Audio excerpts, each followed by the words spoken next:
नमस्कार मित्रों। हमारी आज की कथा हमारे जीवन के सत्य पर आधारित है। क्या आप जानते हैं बैतरणी नदी के बारे में, जो नर्क में बहने वाली भयंकर नदी है? तो आई इस कथा के बारे में सत्य क्या है, जानते हैं। रात का अंधेरा घना हो चुका था। पहाड़ों के बीच बसे एक छोटे से गांव में मंदिर के प्रांगण में हल्की रोशनी टिमटिमा रही थी। चारों ओर सन्नाटा था। बस बीच बीच में हवा के झोंकों से मंदिर की घंटियां गूंज उठती थीं।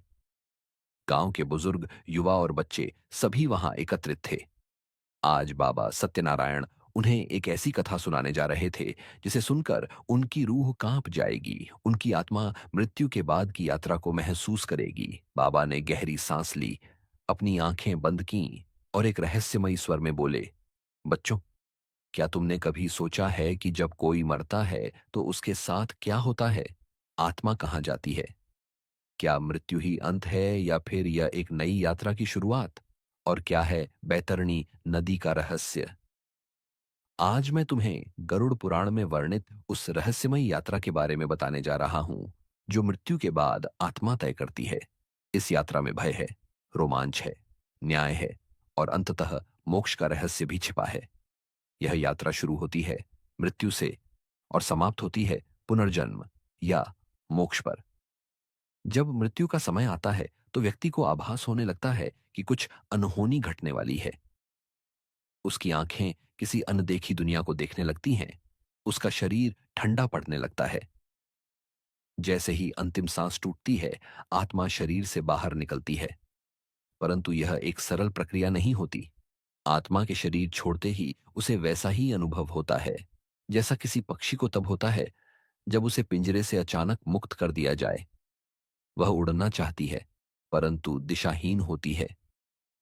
परंतु जैसे ही आत्मा अपने शरीर से पूरी तरह अलग होती है, कुछ भयंकर चीजें घटित होने लगती हैं। कौन आता है आत्मा को लेने? ये प्रश्न सबके मन में आती है।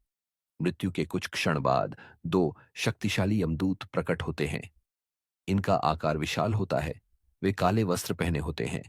उनके हाथों में लोहे की जंजीरें होती हैं और उनकी आंखें आग की तरह जल रही होती हैं। यदि मरने वाला पुण्यात्मा हो तो उसे लेने दिव्य देवदूत आते हैं, जो प्रकाशमान होते हैं और फूलों की वर्षा करते हुए आत्मा को प्रेम पूर्वक अपने साथ ले जाते हैं। लेकिन यदि वह पापी हो तो यमदूत उसे जंजीरों से बांधकर खींचते हुए यमलोक की ओर ले जाते हैं। जिसने जीवन में अत्याचार किए होते हैं, उसके लिए यह यात्रा अत्यंत पीड़ादायक होती है। आत्मा तड़पती है, चिल्लाती है, परंतु अब कोई उसकी आवाज नहीं सुन सकता। यमलोक की यात्रा जब शुरू होती है तो क्या होता है? मृत्यु के बाद आत्मा को यमलोक तक पहुंचने के लिए 47 दिन की कठिन यात्रा करनी होती है। यह मार्ग सरल नहीं होता। आत्मा को अंधकार से भरी सुरंगों से गुजरना पड़ता है, जहां चारों ओर चीखें सुनाई देती हैं। वह घोर जंगलों से होकर निकलती है, जहां भयंकर जीव उसका पीछा करते हैं। आत्मा को कांटों से भरी भूमि पर नंगे पांव चलना पड़ता है। लेकिन यह सब क्यों होता है?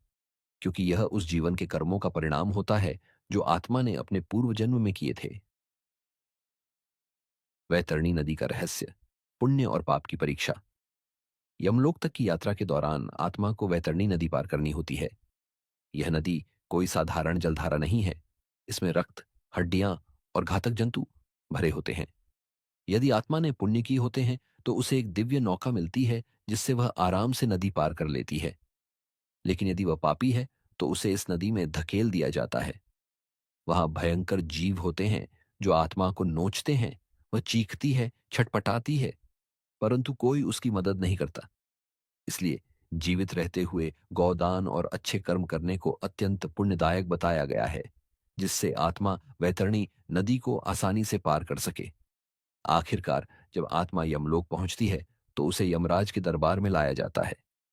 यहाँ एक विशाल स्वर्ण सिंहासन पर यमराज विराजमान होते हैं। उनके चारों ओर दिव्य और भयंकर गण होते हैं।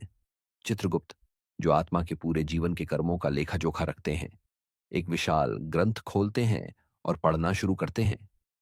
अमुक आत्मा ने इतने पुण्य किए, इतने पाप किए, इसने अमुक व्यक्ति की हत्या की, इसने अमुक को भोजन कराया। इसके आधार पर तय किया जाता है कि आत्मा को स्वर्ग भेजा जाएगा या नरक में यातनाएं दी जाएंगी या उसका पुनर्जन्म होगा। क्या आप जानते हैं, गरुड़ पुराण में 28 नरकों का वर्णन किया गया है, जहां अलग अलग प्रकार की यातनाएं दी जाती हैं। जो व्यक्ति झूठ बोलता था, उसे रसातल नरक में भेजा जाता है, जहां उसकी जीभ काट दी जाती है। जो चोरी करता था, उसे नरक में गर्म तेल में डाला जाता है। जो निर्दोषों को सताता था, उसे लाल गर्म लोहे पर चलाया जाता है। हर आत्मा को उसके कर्मों के अनुसार दंड मिलता है, लेकिन जो सच्चे हृदय से प्रायश्चित करता है, उसे मोक्ष का अवसर दिया जाता है। आइए, अब हम मोक्ष और पुनर्जन्म के बारे में जानते हैं। आत्मा का अंतिम निर्णय।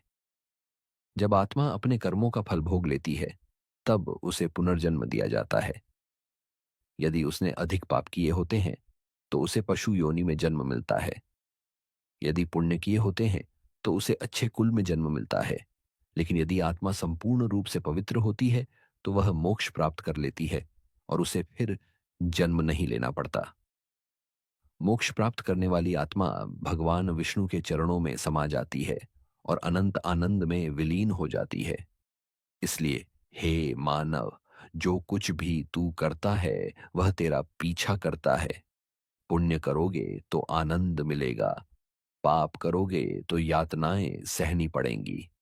इसलिए सत्य, दया और भक्ति का मार्ग अपनाओ, ताकि तुम्हारी आत्मा को शांति और मुक्ति प्राप्त हो सके।